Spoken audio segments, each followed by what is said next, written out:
Everton sensationally seal Premier League survival with a memorable 3-2 comeback win over Crystal Palace. Everton staged a dramatic fightback from 2 goals down to preserve their Premier League status with a 3-2 win against Crystal Palace. Frank Lampard's side recovered from conceding twice in the first half as Michael Keane and Richarlison netted after the break before Dominic Calvert-Lewin's late winner sparked wild celebrations at Goodison Park. After a nerve-jangling battle to avoid playing outside the top flight for the first time since 1954, Everton can finally relax with 1 game to play. Their thrilling comeback was a microcosm of Lampard's reign since he took over in January, with Everton staring disaster in the face before pulling back from the brink. Everton are 4 points above the relegation zone, leaving 4th bottom Burnley and 3rd bottom Leeds scrapping for survival. Whatever happens at the weekend is unlikely to surpass the emotion at Goodison, where fans wept tears of joy during a frenzied post-match pitch invasion. Once again, Everton supporters had swarmed the streets ahead of kickoff, waving blue flares and cheering the team bus when it arrived. Alice silenced the boisterous crowd with their 21st minute opener. Vitali Mykolenko allowed Jean-Philippe Mateta to get in front of him, and the Palace forward headed an Eberechi's free kick. Several bottles were thrown towards Mateta, and the atmosphere turned even more toxic in the 36th minute when Jordan Ayew poked home after Abdoulaye Doucouré failed to clear. But Lampard had labelled the game all or nothing, and Michael Keane gave Everton a vital 54th minute lifeline,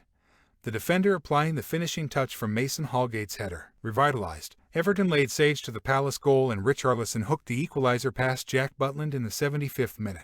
With Goodison at fever pitch, Dominic Calvert-Lewin completed the comeback in the 85th minute with a clinical header that sparked a jubilant pitch invasion. Arsenal confirmed 5th place in the Premier League and a return to European football with a 5-1 win over already safe Everton. First half goals from Gabriel Martinelli and Eddie Nketiah set the tone before Donny van de Beek made it 2-1 late on. Arsenal stepped up after the break, and further goals from Cedric Soares, Gabriel and Martin Odegaard secured a comfortable win for Mikel Arteta's team. The battle to avoid relegation from the Premier League is seriously hotting up heading into the final week of the season. Everton, currently sat in 16th after 36 games played, are just 2 points ahead of Burnley in 18th, who also have 2 games remaining. Leeds are sandwiched in between on 35 points, having played 1 more game than both sides. The Toffees could have secured their Premier League safety with a win over Brentford on Sunday evening and looked on course to do just that, after Dominic Calvert-Lewin's scruffy finish fired Everton ahead in the 10th minute.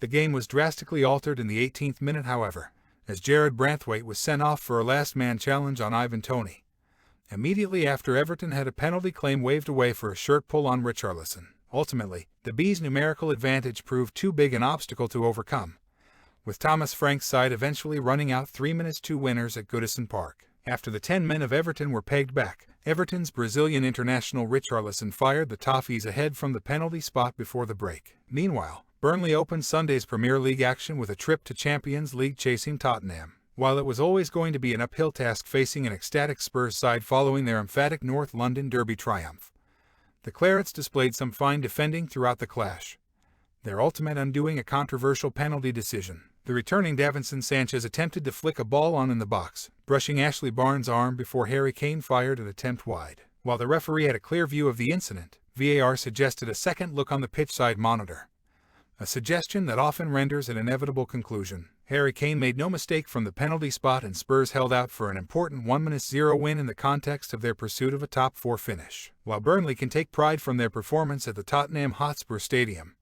it is points Mike Jackson's side requires in this decisive